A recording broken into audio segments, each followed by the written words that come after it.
On the eastern edge of the Caspian Sea, there is a massive shallow basin that looks like the little brother to the world's largest inland body of water.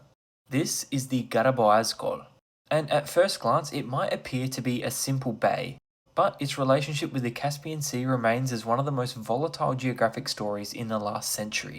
The name Gadaboaz Gol translates from Turkmen as Mighty Straight Lake, or Mighty Throat Lake.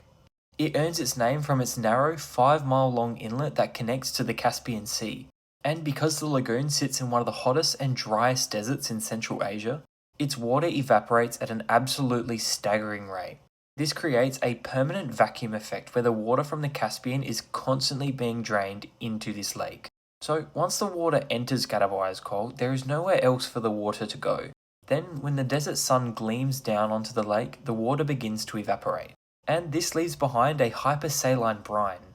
The salinity here is 10 times higher than the average global ocean and even higher than the Dead Sea. This makes the lagoon a massive naturally occurring salt factory, producing vast deposits of minerals such as Glauber salt, which have been harvested for industrial use for decades.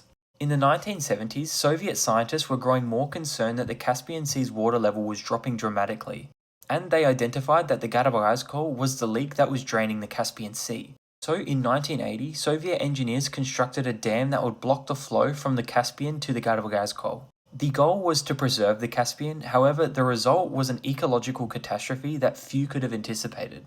Without the constant flow of water, the Gadaboraz Gol didn't just shrink, it completely vanished. And within just a few years, it became a dry salt pan.